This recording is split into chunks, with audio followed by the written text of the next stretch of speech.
संदीप ने अपनी माँ के कहने पर गांव में शादी कर ली थी। लड़की का नाम था सुनीता। माँ का कहना था एकदम मॉडर्न बहू नहीं होनी चाहिए, लेकिन उन्हें नहीं पता था कि गांव से आने वाली बहू सुंदर सुशील तो होगी और उसको गांव से बाहर भी निकाल लाएंगे, लेकिन उसके अंदर का गांव कैसे बाहर निकलेगा। शादी के कुछ दिन बाद माँ, टिफिन तो देना जरा।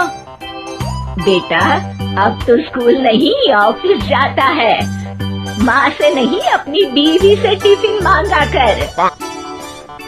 ओके माँ। सुनीता, टिफिन ले आओ। 1 किलो टिफिन, इसके अंदर पिस्ता डाल दिया है। पिस्ता? पिस्ता क्यों? सास जी ने बोला था ना कि आपको पिस्ता बहुत पसंद है।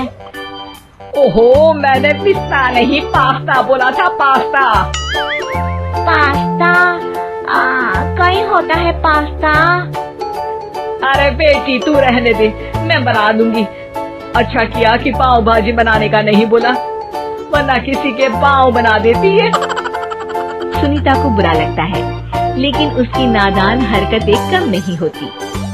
ऐसे ही एक दिन, अरे तुमने ये क्या लगाया है?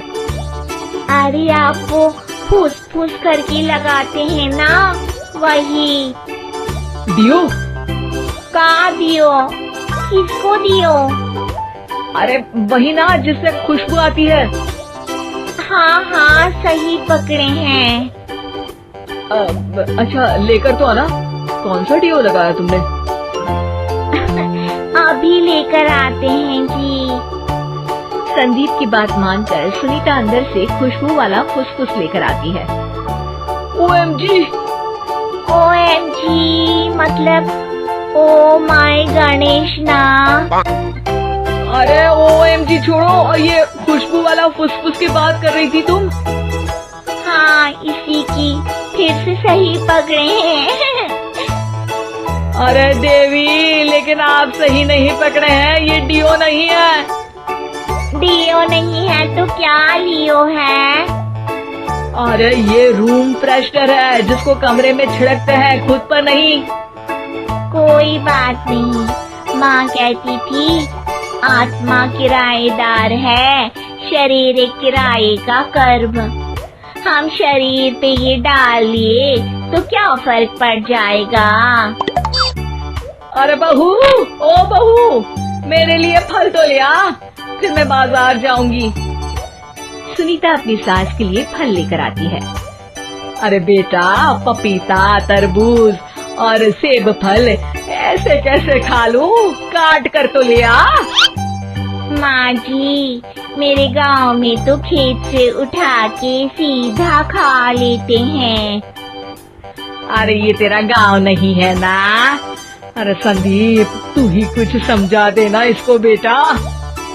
मैं कैसे समझाऊं माँ, ये तो माइक्रोवेव को भी भट्टी बोलती है। कल मैंने बोला हाय कैसी हो, तो बोलती है किसी को हाय नहीं लगानी चाहिए। अरे सुनीता, तेरा क्या होगा? अभी तो कैसे बताऊं माँ जी, अभी हम कुछ करेंगे फिर पता चलेगा क्या होगा, लड़का या लड़की।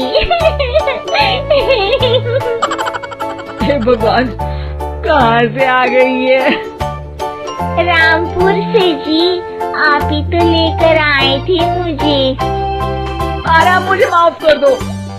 पहले कोई गलती तो करिए जी, आपकी तो सारी गलती माफ कर देंगे हम। हाँ। अरे बहू, मेरी बात सुन। फल यानी कि फ्रूट जब भी लाए ना तो काट कर लाना, ठीक है? जी ठीक है माँ जी, फल यानी फ्रूट यानी काट के लाऊंगी। सुनीता रोज ही कोई ऐसी हरकत कर देती जिसकी वजह से उसे घर में 2 बातें सुननी पड़ती। एक दिन, माँ, मेरे बॉस घर पर आने वाले हैं शाम को। उनका बर्थडे है, फैमिली साथ नहीं रहती उनके, तो यही पार्टी कर लेंगे। उनको अच्छा लगा तो शायद मेरा प्रमोशन भी हो जाएगा। मैं ना फ्रूट केक लाकर फ्रिज में रख दूंगी और तेरे साथ आज खाना मैं बनाऊंगी। ताकि जब साहब आए तो खाने में कोई गड़बड़ ना हो। शाम को जब सारी तैयारियां हो जाती है, संदीप के साथ बड़े साहब भी घर आते हैं। फ्रूट केक तो ले आना बहू, फिर खाना खाएंगे। अरे इस सब की क्या जरूरत थी, आपने बुलाया वही काफी है। सर, आपका परिवार शहर में नहीं है तो हम ही आपके परिवार जैसे हैं सर। इतने में ही सुनीता फ्रूट केक लेकर आती है और बड़े साहब की टेबल पर रख देती है, और जैसे ही केक के ऊपर का बॉक्स हटाती है, ओह, ये क्या है? केक तो कटा हुआ है, मैं तो ऐसा नहीं लाई थी। आप मुझे शाबाशी दे सकती है माँ जी, मैंने ही केक काट दिया। आपने कहा था ना, फल यानी फ्रूट यानी हमेशा काट के लाना, तो फ्रूट केक भी तो फ्रूट ही है ना, तो मैंने पहले ही काट लिया। हूँ ना मैं समझदार। अरे बहू, ये क्या किया? केक हमेशा वही काटता है जिसका जन्मदिन होता है। तुझे एक बात भी समझ नहीं आती, एक नंबर की बेवकूफ है। पूरा माहौल बिगड़ चुका था। संदीप को लगने लगा था कि साहब उसे प्रमोशन तो दूर की बात है, कहीं डिमोशन ना दे दे।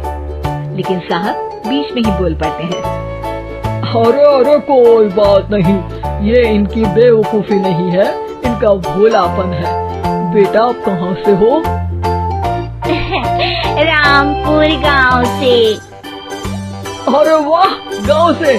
फिर तो आपके गांव में ताजे फल और सब्जियां मिलते होंगे। हाँ, सही पकड़े हैं।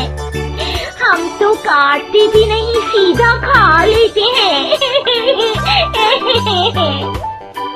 मैं ना एक बार तुम्हारे गांव घूमने जरूर चलूंगा। क्यों संदीप, ले चलोगे ना? मुझे गांव घूमना बहुत पसंद है। बस फिर क्या था, संदीप और सास दोनों खुश हो गए, क्योंकि साहब को सुनीता ने गांव की बात करके खुश कर दिया था। अब संदीप का प्रमोशन पक्का था। शिक्षा, कभी भी किसी भी गलती पर घबराना नहीं चाहिए। हो सकता है कि उस गलती की वजह से आगे बड़ा फायदा हो जाए।